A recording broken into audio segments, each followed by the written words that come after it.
Let's talk simulation for a minute.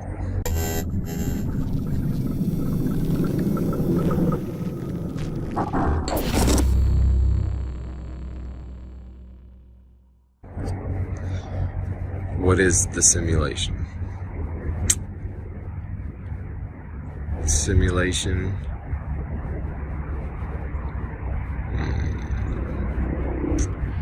is the program that is running the virtual reality which we inhabit.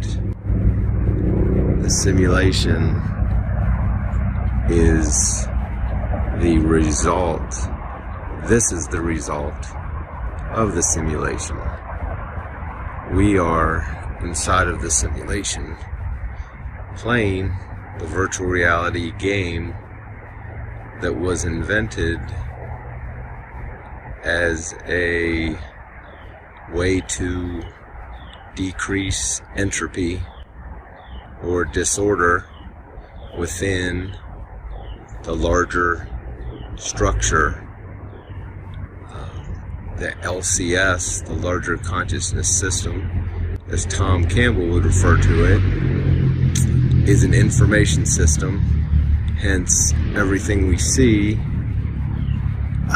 is based on mathematical principles, complex mathematical principles, not just random pieces of information, but highly complex, well beyond the complexity of anything that modern computers can do. It is a large, essentially it's run as a large quantum computer, which IBM acknowledges that quantum computing cannot yet accurately calculate a cup of coffee, simply because there are so many variables and so much information, and it takes so much computing power to factor in everything that classical computing, or what Windows and Macs, don't even have the chance. You can't do it. A quantum computer works a little differently because it is not expending energy to calculate in everything in a linear fashion, whereas Windows and Macs calculate everything through to completion. The result of any calculation is because it was completely calculated out, whereas a quantum computer takes a random draw of the probability distribution of the possibilities, as Tom Campbell would say. It's a mouthful, but essentially a quantum computer takes a measurement, or takes a snap, or makes a call, a judgment, or renders a result when it is required to. It hasn't been calculating ones and zeros in a linear manner up to that point. It factors in all of the data, and bam, makes a probability. So if there's a 50-50 chance of a heads or tails, and there's no other inputs such as intent, which is a piece of this, but it'll randomly choose heads or tails. It'll fall according to the general probability. So a classical computer will only give a result because it is led there from the other information.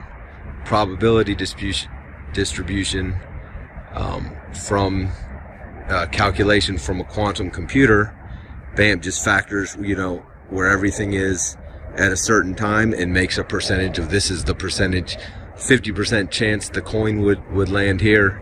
That's what it is. So it renders a result only when necessary.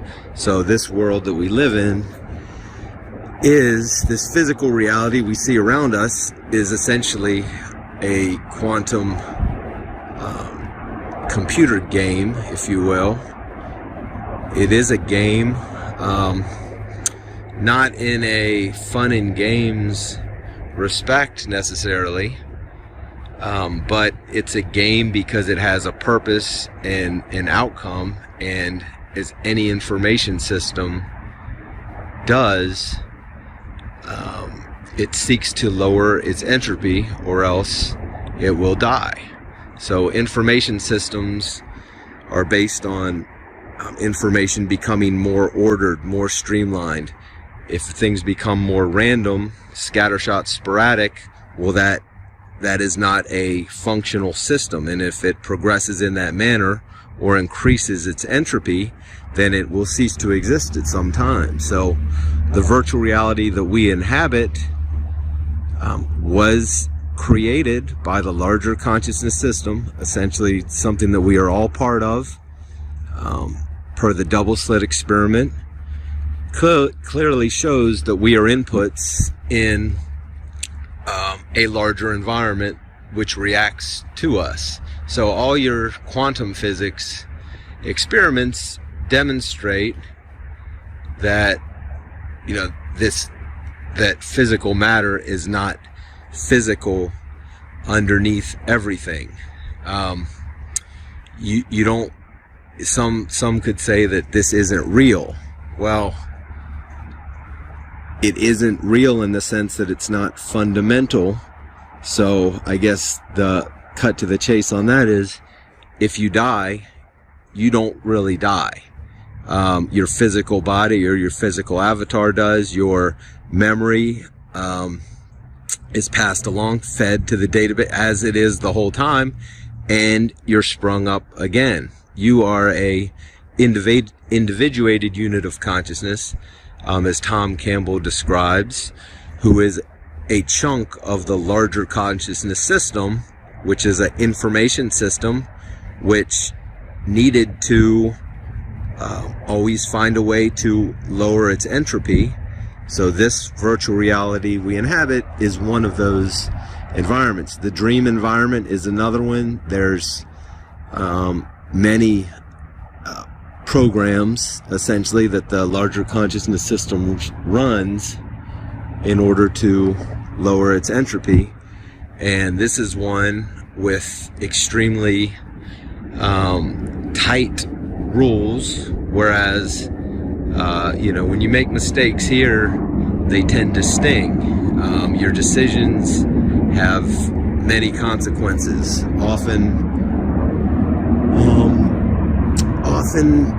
swift, whereas a dream, you can fall off a mountain and you're fine. You wake up, no problem. So here, that's not how it works. And this virtual reality system, our physical reality, Tom Campbell refers to it as PMR, physical matter reality, is where the rubber hits the road, as far in my opinion, or that would seem. It's a very powerful tool of the larger consciousness system to lower its entropy. So while we often feel, and it often seems, that the reality we inhabit couldn't get worse, politics, everything is out against that's a pretty common philosophy of the people, of most people. And I fed into that much myself, and I constantly try not to feed into that, because it's self-defeating. And when you can really understand that we inhabit our virtual reality and what it means and what our role is, then the world doesn't look like that anymore. There's no reason to get triggered on every little thing that we often do, because we have a role, we have a purpose. And I guess when you look at it in the sense of a system, an information system, our role is to increase efficiency within the system, and that is by lowering our entropy or disorder. So kind of goes hand in hand with when you see the most relaxed people who just seem to have it together in stressful situations, because that's where the rubber hits the road with a lot of us. When things are going great, no worries, we're the best people in the world. But when stuff hits the fan, our true colors come out, and we're not always proud, what we ascribe to be. And it's the good, the bad, and the ugly. Many of us have a side of us where we whether it's anger, whether it's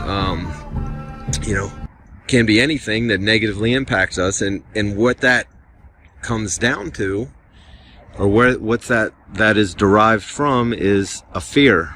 We have massive amounts of fear. Every negative aspect of our life, for the most part, can be tied back down to fears.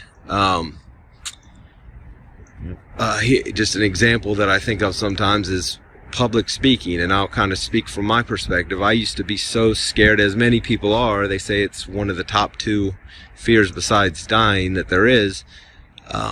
Going to school, I would just be so terrified when I was knew I was going to have to speak. Heart throbbing through the chest, extreme anxiety, at times. Most of the time it would go okay, and you'd feel better after it, and that's how you grow and everything like that. But that used to just really overwhelm me.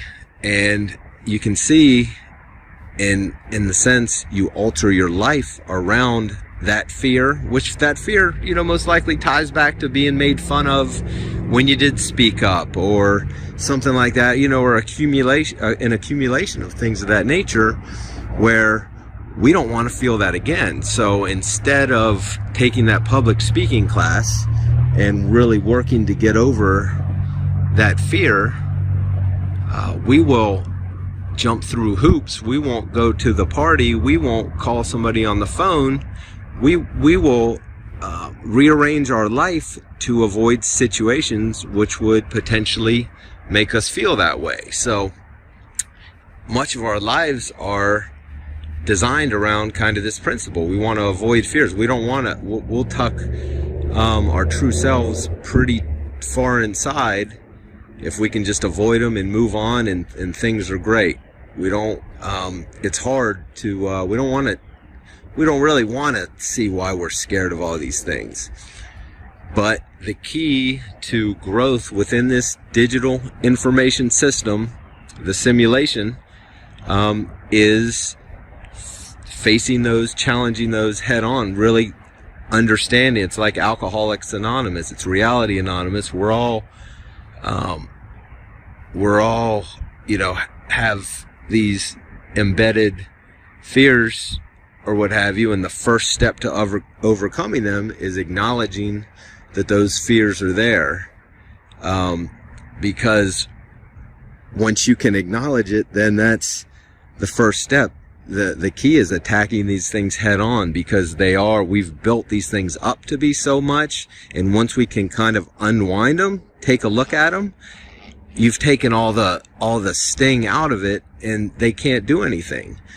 So our fears, I used to go drive into work just with a nagging apprehension over my head all the time, as though, how am I going to get crapped on now? What's going to hit me? Here we go, and just looking to kind of dodge a bad day. Whereas when I kind of shift my intention into having good days and not really worried if things come along, it's no problem. Work is a lot better. Life is a lot better. It's an analogy I learned or listened to one of Tom Campbell's talks is when you're playing a video game. I used to play video games all the time. Video games are a simulation.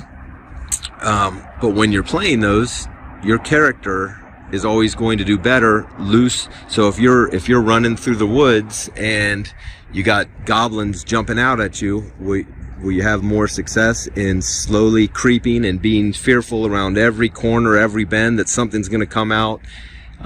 You're in a heightened state of fear, and you're basically rendered ineffective. So I kind of conjure all the images of when, like, I would be playing Ryguard, just when you're just whipping through and anything jumps out, you take it, you take it out, you move on. So that it's that same kind of mentality that really is how you win. Well, you don't win this game, but how you lower your entropy. The first step is playing without fear. And that is a very difficult step to approach. And most likely I'll never totally overcome fear. But if you can constantly lower your fear, which is essentially lowering your entropy in an information system, that is the key to moving forward. And it's kind of interesting that all the The Secret, Tony Robbins, all the motivational or people kind of that ilk. I mean, that they're basically just demonstrating part of how the system works. It's by reducing fear. I mean, that's really what all of this comes down to, is reducing your fear. Anger comes from fear. You want to go punch somebody in the face, that comes from a insecurity within us. That's not, the toughest guys who are spending life in prison are there because of fears. That fears lead to anger. If, tough childhoods, and not necessarily even tough, who didn't have a trying childhood, it seems. And sometimes, even if you had a great childhood, I mean, the situations we would encounter and certain thing, that stuff sticks with you, and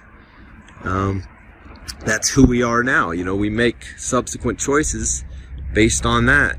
So it's it's an ongoing road, and much of it seems like you take 3 steps forward, 2 back. And an interesting part is at around the age of 40, just kind of throwing out an age, but that's generally would seem to be true based on my kind of observations. Either you're improving or you're unimproving. Very few people just stay exactly even keel.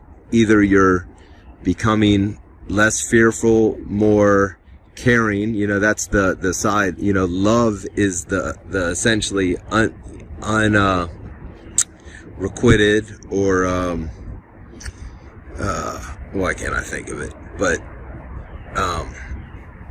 that's where you're not expecting love in return. It's slipping my mind right now, but that is that is the objective, or that's one of the end goals. So instead of feeling competition like we do, or always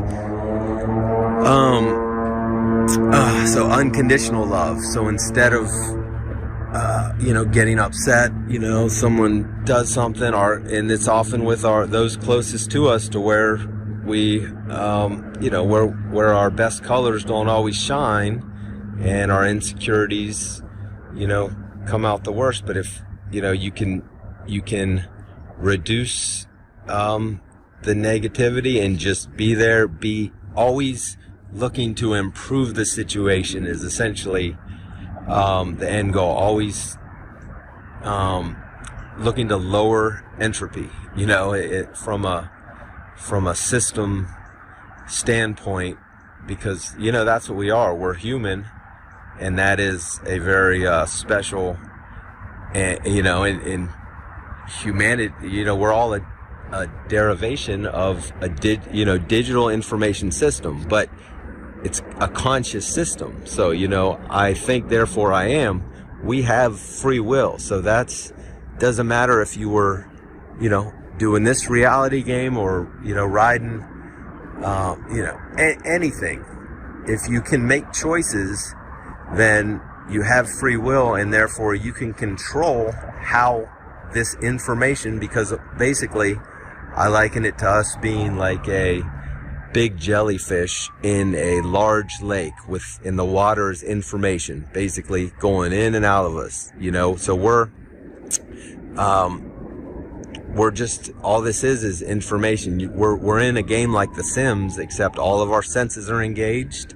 The format is different. This virtual reality doesn't have everything programmed in, like every tree branch, everything isn't programmed in by programmers. It is an evolved or evolving digital system where initial conditions are put, and like trees, they have a program, they have code to, cellular,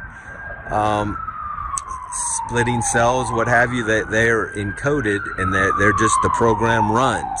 So you don't have somebody in there, putting a tree here or a tree there, that they have,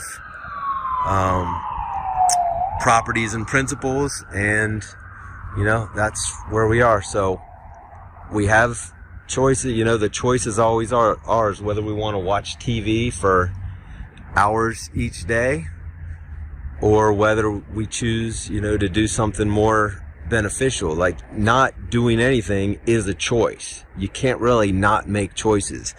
And every situation, everything we do has many choices. Large percentage of the time, most of the choices that most of us make are not optimal choices. When we really think about that, is watching TV all day a good use? Things of that nature where we can choose A or B, or, we have thousands of options. Maybe we only think we have, 10, but we have a million. So we've whittled it down. The more we wrap ourselves or limit ourselves with our fears, the smaller our decision space becomes. So I feel like I've been going on for a while. That felt good to kind of get that out. I think my book kills this topic, really lays it down, and the book is solely, I've been looking for this information for years and years and years. All my prior books were just seeing things and trying to figure out how things so organized could really be possible in this world we live in. And when I can finally understand, or see that it's a simulation. It's clearly a simulation. How we can look at little, leaves and not, now at hindsight is 2020, but these are like, everything is information at the cellular level. You break that down, everything is information. Quantum physics experiments demonstrate that everything is information. So how could a random and, just completely Big Bang random physical matter universe create such complexity and such information-based type of system around us? It's just not possible. So this clearly is a simulation, not a simulation like it's a joke or a game or, I'm going to jump off the bridge. It's only a simulation. Well, that's not really, I've seen some people say, well, stand out in the middle of the traffic and tell me if it's a simulation. Then that kind of defeats the point. A simulation is a simulation. You're playing The Sims and you get run over by a train. Well, your character, he dies and you're moving on. You're not done. You're done with that experience packet, that life packet, that character you played, and your essence, your soul, your quality of consciousness, as Tom Campbell describes, goes on and does it again. And you've done this hundreds, thousands, who knows how many times, past life regression or what have you. That it's a real thing. We've all been here for a very long time. And we've been doing this a very long time. Once you realize that, you kind of see why there's no reason not to put effort into it, because either you get worse or get better. And the system wants to work with you. The system, larger consciousness system, sees you when you're sleeping, knows when you're awake. It's like Santa Claus. It wants to help you out. So if you are putting energy and effort into lowering your entropy, it works with you. it's, by your intent, you're intending to improve, therefore improve the system. The system wants to work with you. Good things happen. So that's why, you see, happy people tend to have good luck. Those who are upset or feel like the world's out to get them, or always, it's just my luck. Well, that's how it works. That is just your luck, and it's going to be that way. You're kind of bringing that into existence. So that's kind of the secret, or the power of positive thinking. All those things, that just comes down to what you put your energy into. Not even physical, because it's a virtual reality. You don't have to go anywhere. It's quantum energy. You're computing with back and forth with the system. So how your energy is, whether it's benefiting or helping the system, is the feedback you'll get from it. So anger and essentially fear isn't the way to do it. And that was the biggest step for me in my quest to constantly reduce entropy. And it's like Tom Campbell says, in 20 years, feel like it's a slow process, but it's worth it. And once you realize what it is, how can't you want to do it? How can't you intend to improve, in my opinion? And yes, easier said than done, and it's a slow process. But that's what it is. That's the name of the game. So lower your entropy, and let's make this happen. Hope to put more out. I've been kind of meaning to put a video out like this for a long time, but fear was holding me back. I just got the camera here, and I have a microphone back home. I'm like, oh crap, I need my microphone. Can't do it. Nope, I'm just gonna do it. Put it out there. Hope you like it. Working on other stuff, trying to put it out.